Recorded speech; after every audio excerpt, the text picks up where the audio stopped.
Quero saudar os irmãos com a paz do Senhor Jesus, também saudar os irmãos que nos acompanham pela internet. Vamos estar orando pela palavra. Senhor, obrigado por tua palavra.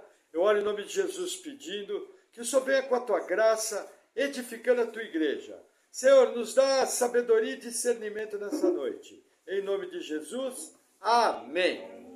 Amém, irmãos. Chegamos ao Êxodo 22, que é importante você entender.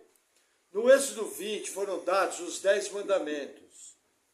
Até aquele ponto, o Senhor não tinha colocado as suas leis. Aí Deus primeiro aparece no Monte Sinai, dá os 10 mandamentos, e o que vai vir depois vai completar o que nós chamamos a lei de Moisés. Ela vai ter ao todo 618 mandamentos.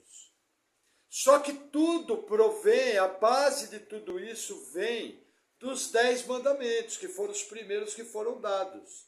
Então, nesses capítulos que a Bíblia apresenta depois do Êxodo 20, você vai ver o quê? A aplicação desses mandamentos nas mais variadas facetas da existência humana. É daí que surgem as leis. Por exemplo, na nossa última palavra, nós vimos a lei de proteção dos escravos, dos servos, aqueles que tinham que trabalhar para pagar suas dívidas. O que nós percebemos ali? Um respeito à vida, um respeito à dignidade humana. Nós percebemos que não é uma escravidão como a que foi feita milhares de anos depois. Na verdade, é uma relação comercial de alguém que tinha uma dívida e para pagar essa dívida trabalhava. E tinha moradia, e tinha alimentação, e tinha descanso semanal. Nós vimos também as leis sobre as virgens, sobre a questão do dote. E todos esses preceitos, de alguma forma, eles vão tocar os 10 mandamentos. O que Deus está falando? Olha, está aqui a minha maneira de pensar. E dali para frente, como se aplicar aquilo na prática. Falei para os irmãos o quê? Que, por exemplo, o sistema jurídico brasileiro, nós somos fundamentados no direito alemão, boa parte do nosso direito, que é fundamentado no direito romano, que é totalmente baseado no Pentateuco. Normalmente, estudiosos de direito que querem avançar na carreira têm por hábito, inclusive, estudar o Pentateuco. Por quê? Porque toda a nossa base jurídica ela está diretamente ligada ao Pentateuco. De alguma forma, o Pentateuco está influenciando toda a maneira de funcionar da sociedade moderna. Até hoje, o que muda, o que é? O princípio permanece o mesmo. O que muda é a maneira que ele é usado, a maneira que ele é aplicado. E nas terras distantes, onde o evangelho vai chegando, existem adaptações culturais, o que é normal. Por exemplo, uma roupa de homem no Brasil é completamente diferente de uma roupa de homem no Oriente. E é completamente diferente de uma roupa de homem na Escócia. Por quê? Porque mudanças culturais fazem parte da história de cada povo. Não ferindo o princípio bíblico, é necessário que a palavra de Deus vá se adaptando para ela ter, inclusive, uma usabilidade no dia a dia. Qual é o problema da religião vazia? Você lê, aprende um monte de coisa, a cabeça fica desse tamanho, e aí você pergunta, como é que eu uso tudo isso? Irmãos, a palavra de Deus é para ser vivida, princípios são para ser aplicados. E dessa maneira você tem a consequência. Por quê? Porque é o Deus sábio, o Todo-Poderoso, que está nos ensinando a maneira de viver. Então, sempre que ele fala, é seu papel parar, pensar, raciocinar e entender como é que você usa aquele preceito. Lembrando que nós, como cristãos gentílicos, já não seguimos mais a lei. Apenas os 10 mandamentos que foram plantados no nosso coração, gravados nas tábuas do nosso coração, e somos orientados pelo Novo Testamento. Mas vamos iniciar, que o trecho é longo, nós temos muitos versículos a correr. Vamos lá. Êxodo 22, versículo 1. Diz assim: se alguém furtar boi ou ovelha e o degolar ou vender, por um boi pagará 5 bois, e pela ovelha 4 ovelhas. Se o ladrão for achado roubando e for ferido e morrer, o que feriu não será culpado do sangue. Se o sol houver saído sobre ele, o agressor será culpado do sangue. O ladrão fará restituição total, e se não tiver com que pagar, será vendido por seu furto. Se o furto for achado vivo na sua mão, seja boi, ou jumento, ou ovelha, pagará o dobro. Olha que interessante, irmãos. Se alguém fosse pego roubando, veja, não havia presídios. 2.500 anos depois disso, quando Paulo foi preso em Jerusalém, havia presídio. O templo tinha celas. Havia fortaleza. Aqui não. O povo está entrando na terra, nem conquistou a terra. O máximo que nós vamos ver aqui no Antigo Testamento, nessa época, é uma tenda onde alguém ficava numa custódia temporária, como, por exemplo, aquele homem que foi pego no sábado colhendo gravetos. Ele ficou em custódia temporária, e aí Deus falou, não, tem que executar ele porque ele trabalhou no sábado. Então o que acontece? A ideia é que é o seguinte, pegou o ladrão, o camarada vai ter que pagar uma indenização de 5 vezes. Se por acaso o roubo tiver com ele ainda vivo, paga só o dobro. Se não tiver dinheiro para pagar a indenização, ele vai entrar como servo, que nós aprendemos semana passada. Ele vai trabalhar para a pessoa, até que através do trabalho dele, pelo menos um dia de serviço, 1 denário, ele vai ter que pagar a indenização total. O que nós estamos vendo aqui? A semente do que nós temos hoje, as chamadas indenizações por perdas e danos. Vem daqui. Não existe nada novo. Agora, como que eram nas culturas pagãs? Pegou o cara roubando. Algumas culturas, vai lá matar ele e a família toda dele. Lembra a desproporção? Por que Deus coloca essas Bíblias? Fala, olha, se o cara for preso, for pego, ele tem que ser punido. Mas existe um limite.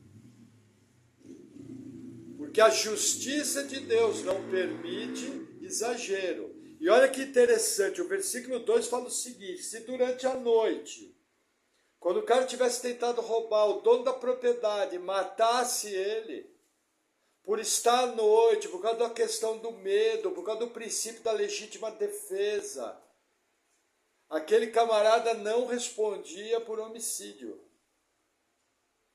Agora, se o sol nascesse e a pessoa pudesse enxergar tudo que está acontecendo, já não cabia homicídio nesse caso.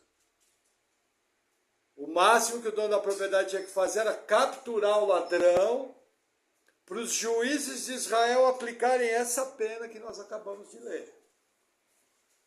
Então prevê até a questão da legítima defesa, podendo acontecer a questão da morte, mas tem um termo, deixa eu lembrar, acho que é agravante de ilicitude, não é isso? Quando agrava. Por exemplo, a nossa justiça, a pessoa foi lá e cometeu um delito. Aí tem os agravantes, foi premeditado, foi a sangue frio, foi por motivo. Mais ou menos é isso que está aqui. Deus já nos dando uma base de como vai funcionar a sociedade. Amém? Aí vamos avançar mais um pouco. Versículo 5. Se alguém fizer pastar o seu animal num campo ou numa vinha e largar-o para comer no campo de outro, o melhor do seu próprio campo e o melhor da sua própria vinha, restituirá. Se irromper um fogo e pegar nos espinhos e queimar a meda de trigo, ou a seara, ou o campo, aquele que acendeu o fogo, totalmente pagará o queimado. Veja que interessante, as propriedades não tinham cerca. Elas tinham apenas marcos, que normalmente eram um pilar de pedra. Como a propriedade não saía da mão da família, lembre, Israel não tinha latifúndio. As leis preservavam a propriedade dentro das tribos e dentro das tribos preservavam a propriedade dentro da família. O máximo que eu podia fazer era alugar uma propriedade por 49 anos, no máximo, até o ano do jubileu, que é o que eles chamavam de venda.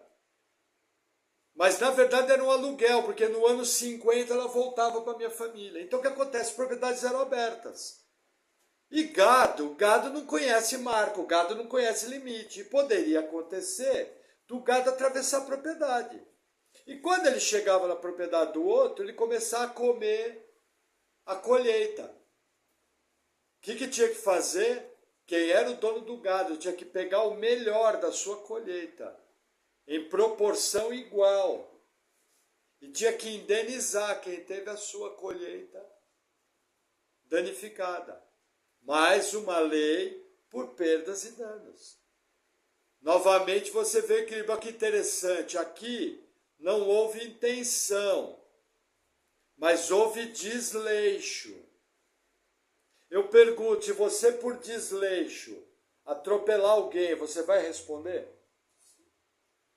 É a mesma coisa. Não mudou nada, entendeu? O desleixo não justifica. Por quê? Porque sabendo dessa lei, o que Deus está fazendo? Está colocando ordem na casa.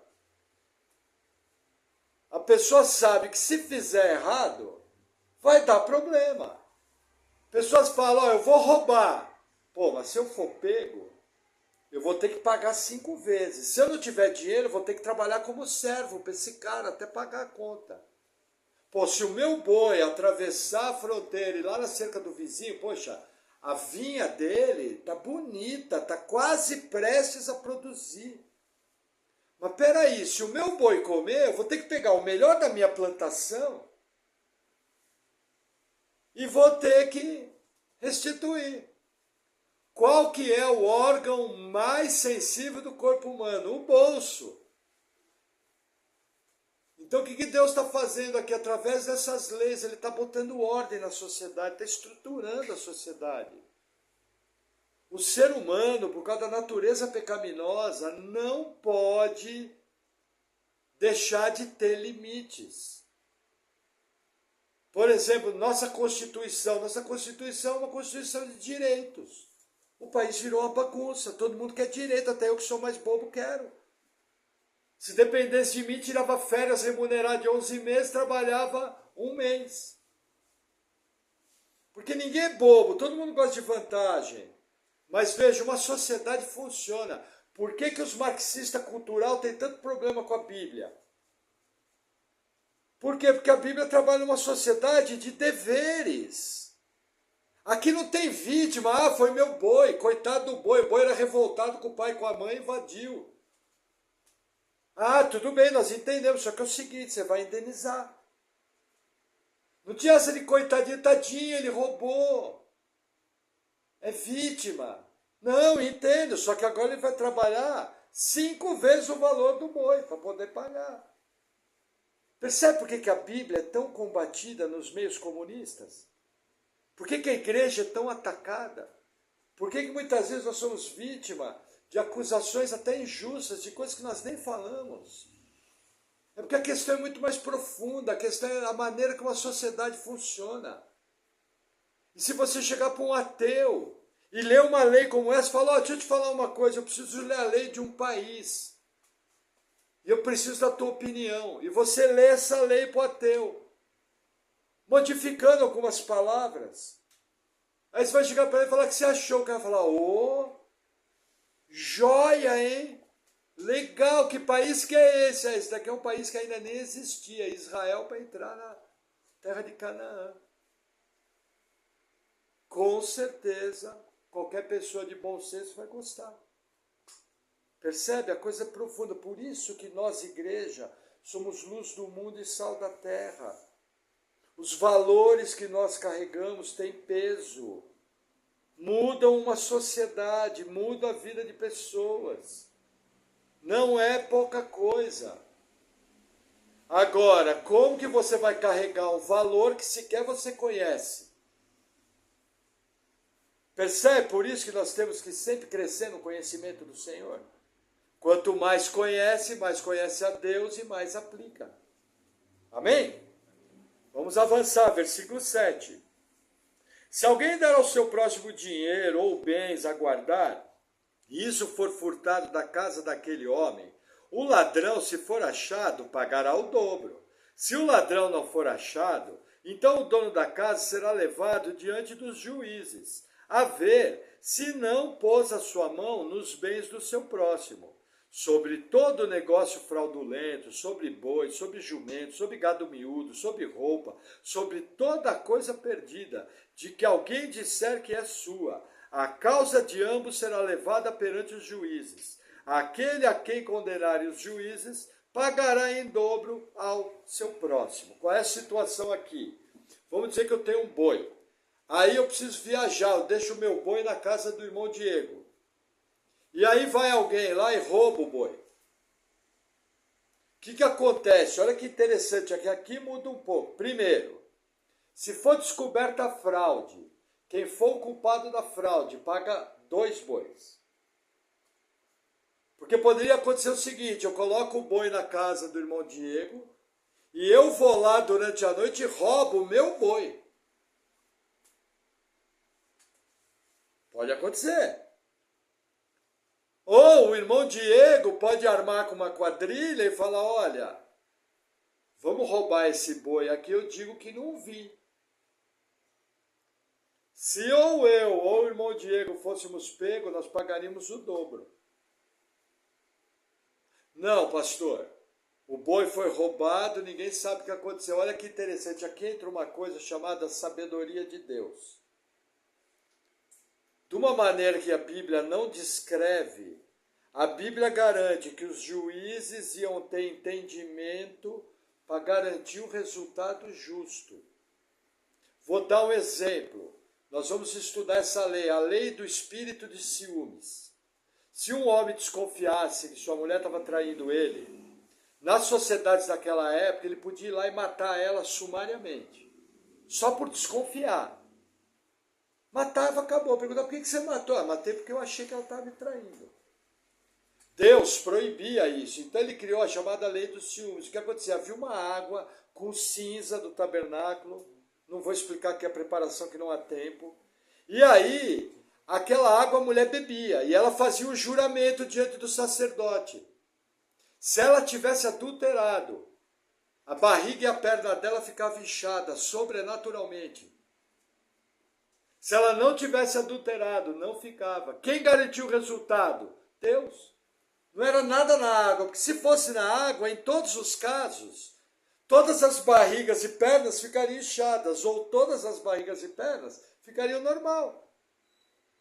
Aonde eu vejo aplicação a isso, o melhor exemplo da Bíblia, Salomão, quando as 2 prostitutas foram brigar pela criança. Salomão teve sabedoria, falou, me dá uma espada que eu já vou resolver a parada. E aí que você vai fazer? Não, vou resolver, essas 2 são mães, eu vou cortar no meio, cada uma leva metade. É esse tipo de sabedoria. Entendeu? Então aqui entra uma partícula do sobrenatural.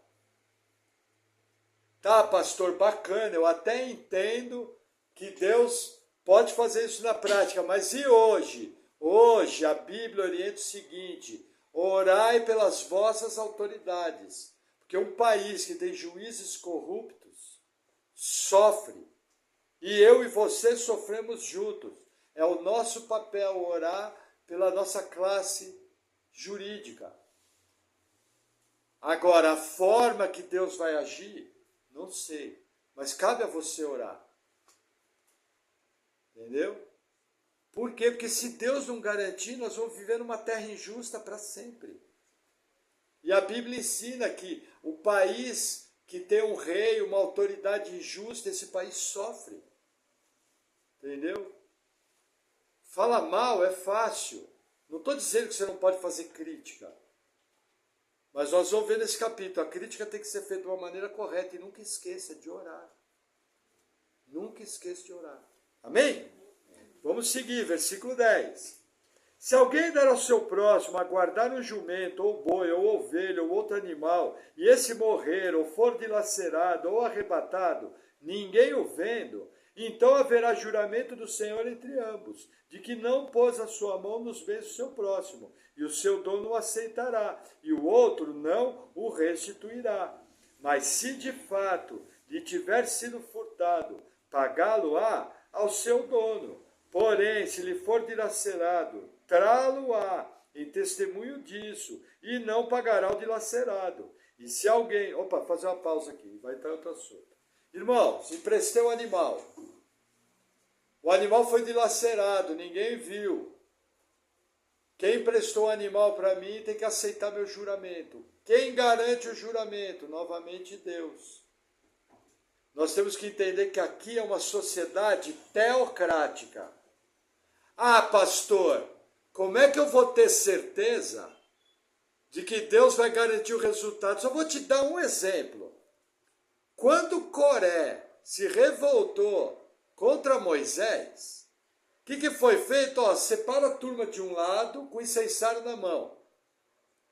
E separa o outro incensário do outro lado. Aquele que descer fogo, Deus falou. O que aconteceu? O fogo desceu, queimou todo mundo. Numa outra situação, a terra abriu, estragou todo mundo. Será que Deus tinha poder de manter o juramento?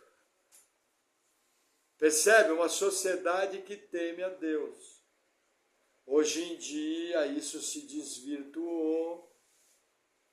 Porém, para a igreja, eu tenho uma aplicação para esse versículo. O que acontece?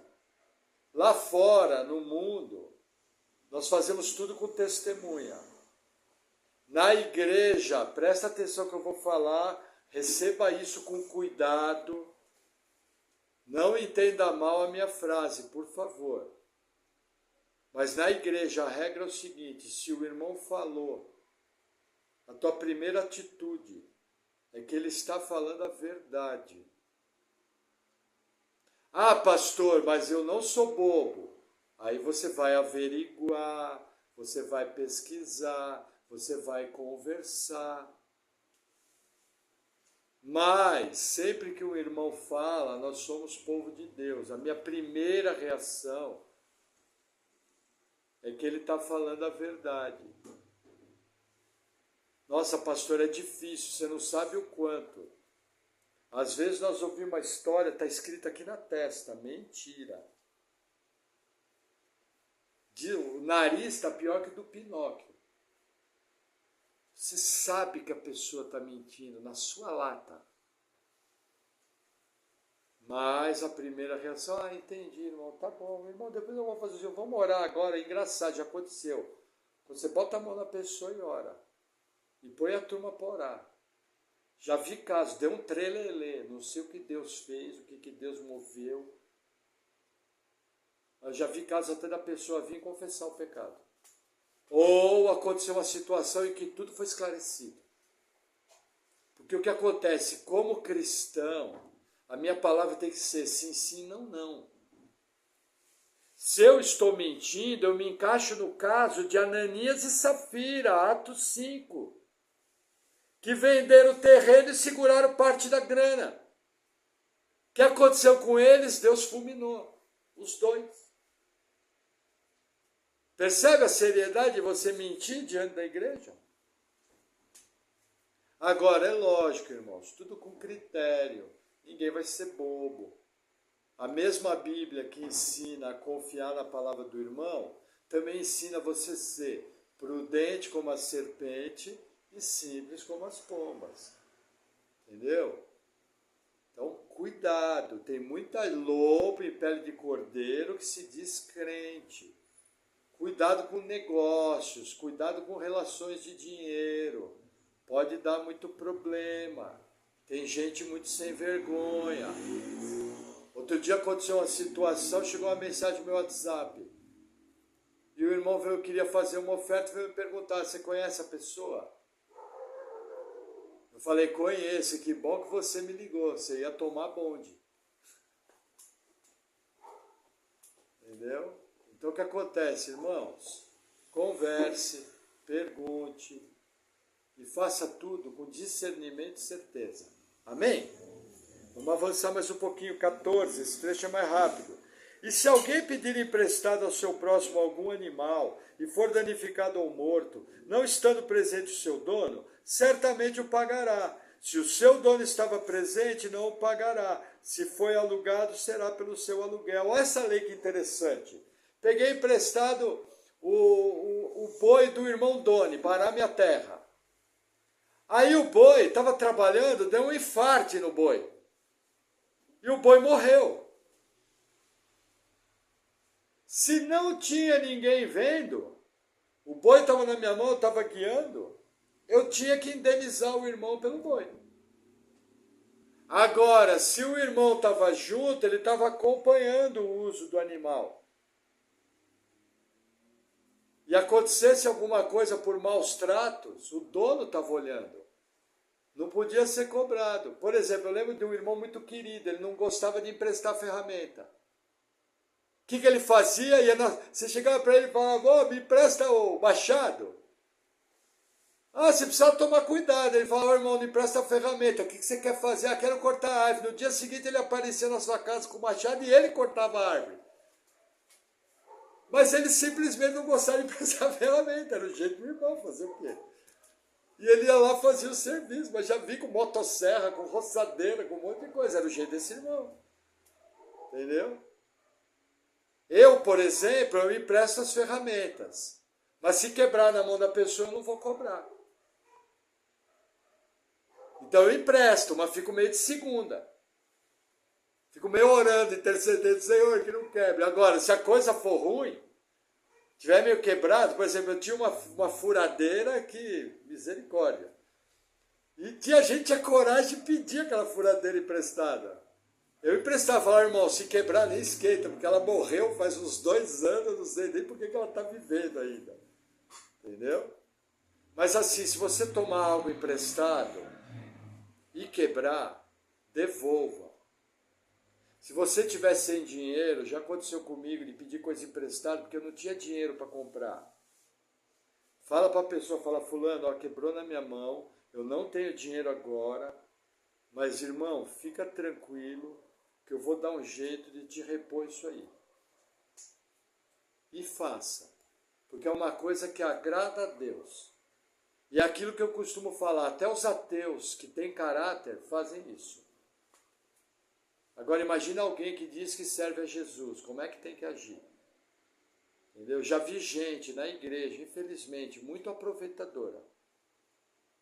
E a minha Bíblia diz o seguinte, a sanguessuga fala 2 palavras, dá e dá. Então se a Bíblia fala, irmão, fique esperto, tem gente que, venha a nós o vosso reino, seja feita a minha vontade. Amém? Vamos seguir, 16.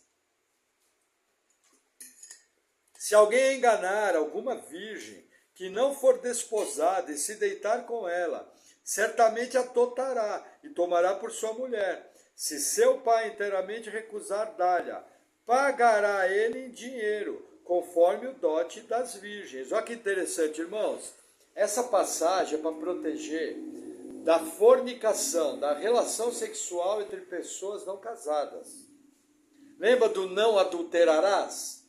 O desdobramento dele, a relação sexual de pessoas não casadas. O que está dizendo aqui? O camarada foi lá, passou a conversa na moça, a moça se deixou conversar e os dois se deitaram. O que tem que fazer? Paga o dote para o pai e casa com ela. Só que aí o pai, não gosta do rapaz. O que acontece? Paga o dote do mesmo jeito e não casa. Por quê? Porque aquele dote provavelmente vai ser usado pelo pai para um outro casamento, porque a moça já não é mais virgem, o que era uma coisa terrível naquela sociedade. Entenderam? Então essa lei aqui, primeiro, é para proteger as virgens. Segundo, para a turma não sair. Nas culturas pagãs em volta, irmãos, novamente, tem coisa que não tem como deixar de falar quando eu entro aqui no Pentateuco. Existe um ataque sistemático à família. Isso é coisa de comunista. Por quê? Porque eles entendem que na época do paganismo, como eram essas sociedades em volta, todo mundo dormia com todo mundo. Você não sabia quem era pai de quem, você só sabia quem era mãe. Nas festas, a relação sexual comia solta. Com isso, não havia o senso de propriedade. Aí o que os marxistas defendem? Que o senso de propriedade entrou por causa da Bíblia. Por causa da Bíblia, por quê? Conceito de pai, mãe e filhos.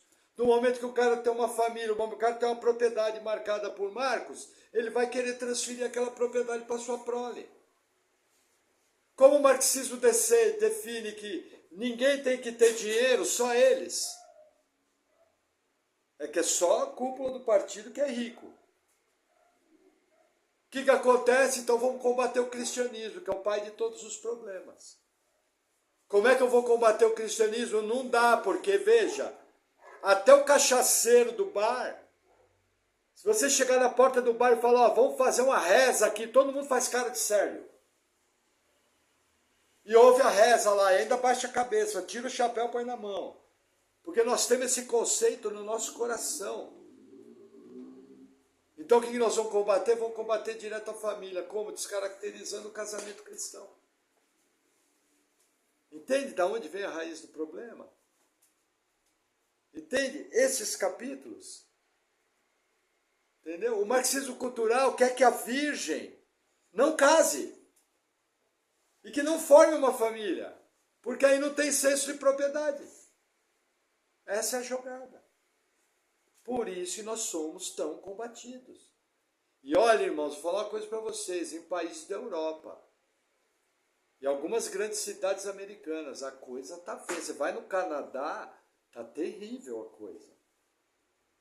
A coisa tá muito esquisita. Entendeu? Então é bom orar pelo nosso país, é bom orar pela igreja, é bom fazer a obra, porque nós temos a bênção de viver num país como o Brasil. Ó. Você pega Brasil, você pega Argentina, você pega Paraguai. São países, você pega até a Venezuela, tem bastante igreja. Entendeu? Mas por aí, a coisa está feia. A igreja tem sido duramente combatida.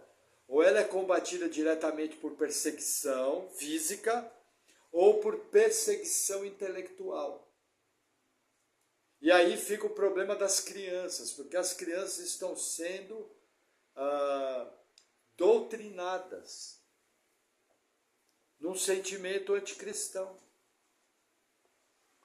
Por isso que precisa trazer as crianças para a igreja e elas precisam ser ensinadas na Bíblia. Não tem que ficar colando algodãozinho em ovelha. Tem que ensinar a palavra. Tem que chegar na realidade. Entendeu? Por quê? Porque a tendência daqui para frente, a Bíblia garante, só vai piorar. Vai haver um momento que esse livro vai ser proibido. E nós não vamos poder se reunir com essa luz toda acesa dessa maneira. A Bíblia diz, não eu. E se a Bíblia diz, eu creio. Amém? Vamos lá, versículo 18. A feiticeira não deixarás viver. Todo aquele que se deitar com o animal certamente morrerá. O que sacrificar aos deuses, e não só ao Senhor, será morto. Olha que interessante. Começou a entrar num ambiente pagão. Primeiramente, a relação sexual que comia solta, a fornicação. Logo na seguida da fornicação, feitiçaria. Logo na seguida da feitiçaria, um desdobramento da prostituição, a bestialidade, o sexo com animais, que era muito comum naquelas culturas. Em Israel, se tivesse sexo com animal, morria o animal e a pessoa. E aí, para encerrar, a questão dos ídolos. Tanto é que em Israel eu só podia sacrificar ou no tabernáculo ou no templo. Por quê? Porque se eu sacrificasse um cordeiro fora desses dois lugares, era interpretado como idolatria, eu morria. Não podia. Agora, no correr da história, eles começaram a permitir queimar incenso nos altos. Mas queimar incenso nos altos nunca foi aprovado por Deus. E alguns reis tiraram até o incenso, porque só podia oferecer sacrifício ao Senhor. Completamente oposto a Israel. Ah, pastor, mas crente não pratica feitiçaria. Irmãos, crente que acha que pode manipular Deus, que pode dar ordens para Deus, que pode fazer a regrinha A, a regrinha B, que Deus vai obedecer, está manipulando a divindade. Toda religião que ensina que eu posso manipular o Deus é feitiçaria. Tem muito crente que acha que pode manipular Deus. Ele é o Senhor, você é o servo. O que você pode fazer? Orar, interceder, pedir, cumprir os preceitos que a Escritura fala. Mas quem vai decidir o que vai acontecer é Deus. Infelizmente, alguns grupos mal orientados acabam nas entrelinhas ensinando uma forma de manipular Deus, seja com dinheiro, seja com prática. Por exemplo, tem gente, por que você vai para a igreja? Não, porque eu estou indo atrás de uma bênção de Deus e eu quero ir para a igreja. É uma forma de manipulação. Ó, eu estou indo para a igreja porque Deus me salvou. Eu não prestava, se Ele não me salvasse, meu destino era o inferno. Eu vou porque eu amo a Deus e tenho uma obra para fazer. E eu não faço negócio com Deus, porque Deus Ele me abençoa porque Ele é meu Pai, Ele é bom. Eu dou dízimo, eu dou oferta, porque é um privilégio para mim, miserável pecador, fazer isso aí. Mas Deus não me abençoa nem por isso, Ele abençoa porque Ele é bom, porque é a natureza dEle, de cuidar dos seus filhos. Entendeu? Então, cuidado, não manipule, porque o que acontece? Se você tentar manipular Deus, a coisa vai dar errado. E se der errado, você pode dar uma esfriada na sua fé, que para esquentar de novo, vai dar o que fazer. Então sempre acorda e fala, Senhor, olha, Senhor, eu gostaria que fosse assim, o Senhor sabe. Porque não adianta, como é que você vai orar para Deus que Ele está vendo todo o seu pensamento? Outro dia teve uma situação que eu estava bem bravo. Aí eu sentei no carro, conversei com ele e falei, nossa Deus, impressionante, né? Porque o que eu vou falar para o Senhor que o Senhor já sabe tudo que eu pensei? Eu falei, já sei, Senhor. E aí falei um monte de coisa para Deus. Então você orar a Deus é assim, você está orando por um ser que sabe tudo. Mas eu tenho certeza que Ele tem o que é melhor, Ele cuida de nós e nos orienta nas situações mais difíceis. Amém? Vamos lá, versículo 21. O estrangeiro não afligirás, nem o oprimirás, pois estrangeiros fostes na terra do Egito. A nenhuma viúva nem órfão afligireis. Se de algum modo os afligirdes, e eles clamarem a mim, eu certamente ouvirei o seu clamor, e a minha ira se acenderá, e vos matarei a espada, e as vossas mulheres ficarão viúvas, e os vossos filhos órfãos. Irmãos, qual é a situação? Israel foi estrangeiro na terra do Egito. Quando Israel saiu do Egito com mão forte, vários estrangeiros saíram juntos. Inclusive, vários escravos de outros povos, quando a porta abriu, saíram junto. E esse povo começou a viver junto com Israel. E aí começou a viver como israelita, debaixo da lei. O que Deus faz? Você não oprime, porque você sabe que é ser estrangeiro e você sabe que é ser oprimido. Não faça igual. E aí Deus completa. As viúvas, irmãos, mulheres não trabalhavam naquela sociedade. Hoje, graças a Deus, uma mulher pode ter uma atividade conforme os princípios cristãos, e essa atividade gerar renda. Graças a Deus por isso. Hoje nós temos serviço social, aposentadoria.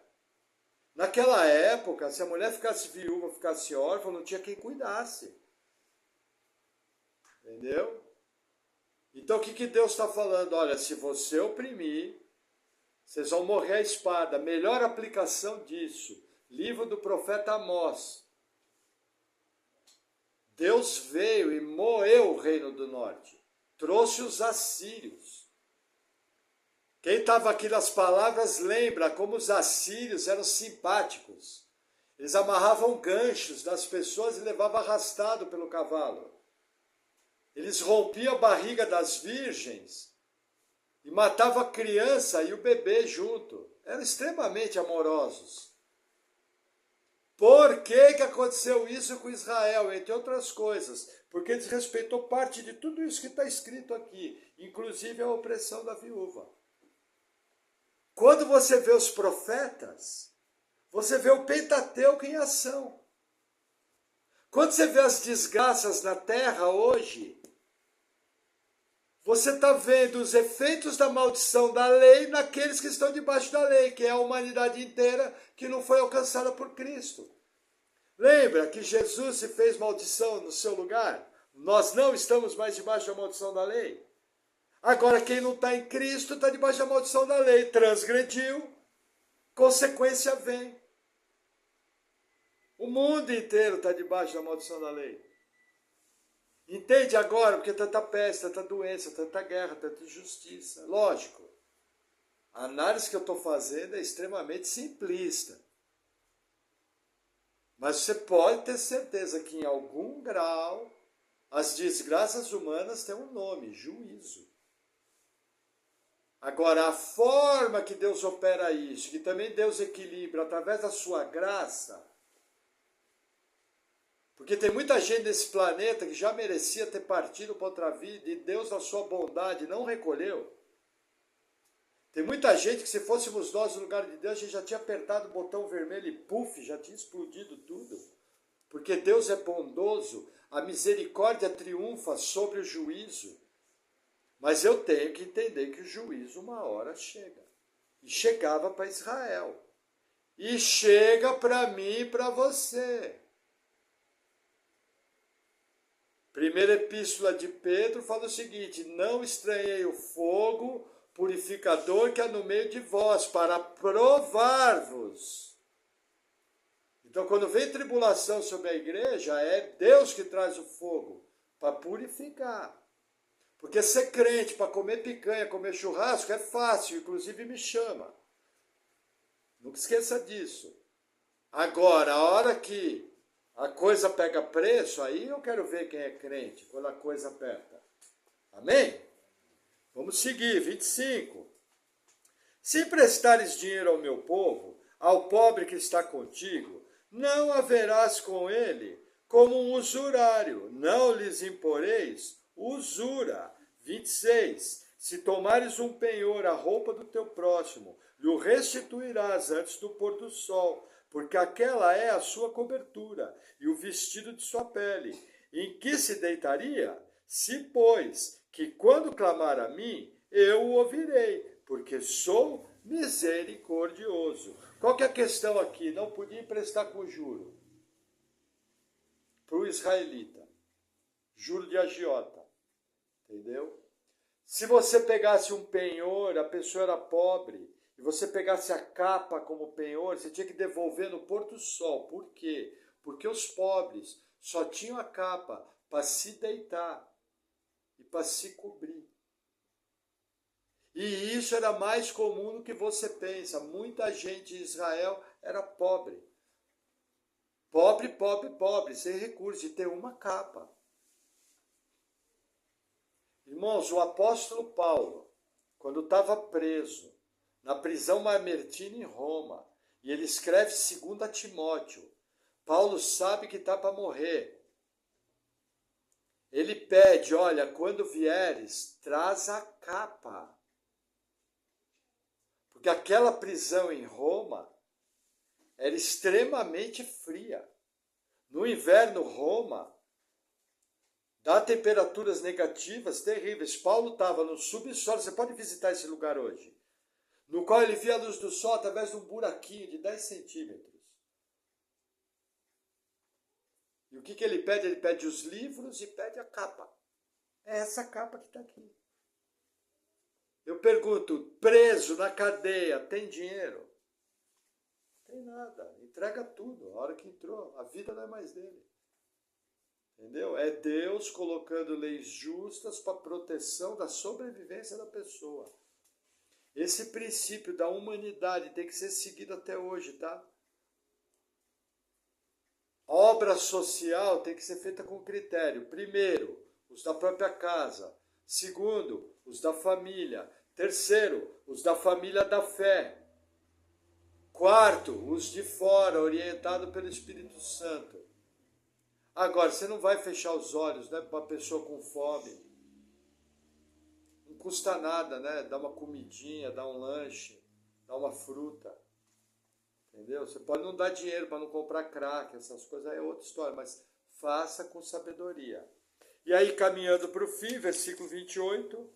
A Deus não amaldiçoarás, e o príncipe dentre o teu povo não maldirás. As tuas primícias e os teus licores não retardarás. O primogênito de teus filhos me darás. Assim farás dos teus bois, das tuas ovelhas. 7 dias estarão com sua mãe, e ao 8º dia vos darás. E ser-me-eis homens santos. Portanto, não comereis carne despedaçada no campo. Aos cães a lançareis. Vamos começar pelo 31. Por que não podia comer carne despedaçada do campo? Simples. Um israelita, toda a carne que ele ia comer tinha que haver degola. O animal tinha que ser pendurado e o sangue tinha que ser drenado. Um animal dilacerado no campo não tinha o sangue drenado, era carne imunda. Era proibido. Para vocês terem uma ideia, essa história do sangue é tão séria que até no Concílio de Jerusalém, Atos 15, eles mantêm a orientação da carne com sangue. Lógico, hoje, sistema moderno, nós comemos praticamente o animal nosso todo drenado. Mas é por outros motivos, é o motivo da industrialização, do benefício. Mas assim, não podia comer. Agora, a questão de primícias, que está falando aqui, quando nascia o meu primogênito, eu tinha que fazer uma oferta no templo. Quando nascia um boi ou um animal, havia um resgate, uma oferta, que tinha que ser dado. Entendeu? Por quê? Porque no Egito, os primogênitos passaram a ser do Senhor. Tanto a praga como o livramento veio sobre o primogênito. Jesus é o primogênito do Pai. Não é à toa. Entendeu? E aí a questão da maldição. Irmãos, vou falar uma coisa para vocês. Primeiro, tá? Todo mundo aqui tem que ter sua predileção política. Como crentes, nós temos o Espírito Santo e temos que defender tudo que a Bíblia defende. Nosso critério não é político A nem político B. Nosso critério é o que a Bíblia diz. E eu tenho que procurar encaixar a minha orientação política com aquilo que é mais próximo da Bíblia. Aí você caminha seguro. Entendeu? Segundo, tem governante A, o governante B, o juiz A, o juiz B, o deputado A, o deputado B, fazendo muita besteira. E quando você foi salvo, Deus não arrancou seu cérebro. O que eu estou querendo dizer? Críticas são normais. Nós somos seres pensantes, a sociedade para evoluir tem que ser feita crítica. O que você precisa tomar cuidado? Não falar mentiras, não transmitir mentiras, porque isso Deus não se agrada. Como é que eu fazia nas eleições? Púlpito de igreja não é lugar de eleição. Igreja tem que ensinar em quem não votar. Esse é o papel da igreja. E tem que ensinar bem ensinado, por critério bíblico. Senão o pastor vai responder para Deus. Agora, na minha vida íntima, eu faço campanha. E sou chato. Só que eu tinha um cuidado. Primeiro, de nunca falar amaldiçoando. Por causa dessa passagem aqui. O próprio Paulo, diante do sumo sacerdote, quando foi injustamente esmurrado na boca, ele acusou o sumo sacerdote Ananias de parede branqueada. E aí falaram, como é que você injuria o sumo sacerdote? Ele baixou a cabeça e falou, me desculpe, eu não sabia que era o sumo sacerdote. Se retratou na hora. E ele não podia levar aquele soco na boca, a lei proibia. E olha o que Paulo fez, é um exemplo. Então assim, passe notícias, mas certifique, confira. Fulano falou isso de verdade? Veja o vídeo. Veja o contexto e passe. Você é um ser político. Para o mal prosperar, basta que os bons fiquem em silêncio. Entendeu? Nós temos que zelar pelo nosso país, nós temos que amar, mas faça isso de maneira cristã. Não seja bobo, não fica repassando mensagem que você não sabe. E em épocas de inteligência artificial, isso aí vai piorar mais. Então cuidado, esse ano aqui é ano eleitoral. Defenda os candidatos que estão de acordo com a sua forma bíblica de pensar. Corra atrás daquilo que é sério. Denuncie as más obras. Exerça a sua cidadania como um bom cristão. Mas faça de maneira bíblica, porque senão, por causa de um vagabundo corrupto, desculpe o peso da palavra, você vai pecar diante de Deus. Porque você falou uma mentira. Aí por causa do vagabundo, você tem a consequência. Percebe a seriedade? E principalmente, irmão, eu sei que é difícil, mas ora. Eu lembro de um irmão, ele estava numa reunião de família, chegou para a família e falou, eu oro por essa pessoa. A família olhou para a cara dele e falou, nossa, eu peço para Deus matar ele. Ele falou, mas eu sou cristão, eu oro pela pessoa. Se tiver que matar ou não, é Deus que decide. Entendeu? Então faça as coisas de uma forma cristã, fique indignado de uma maneira santa e exerça a sua cidadania de uma maneira cristã. E lembra, Romanos, capítulo 13, versículo 4, está escrito lá, toda autoridade foi delegada por Deus.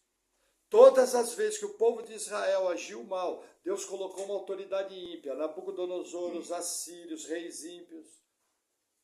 Então você tem que lembrar, um dos instrumentos que Deus tem para trazer juízo sobre um povo idólatra, um povo sexólatra, um povo que não para pensar 2 segundos na existência de Deus, é colocando um governante ímpio, seja da vertente que for. Se um dia você no seu país vê um governante ímpio, ore, clame, para que Deus tenha misericórdia e remova aquela figura de lá, porque é juízo puro. Quando entra um ímpio lá, todo mundo sofre.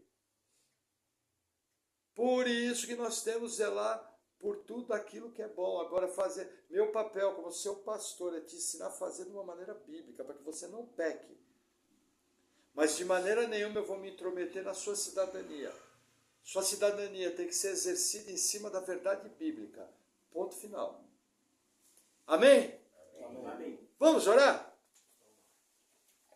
Senhor, obrigado por tua palavra, obrigado por teus ensinos, que nós possamos ter sabedoria e entendimento e da parte de ti aprendemos como usarmos todas essas verdades. Nos ajuda e capacita para toda boa obra.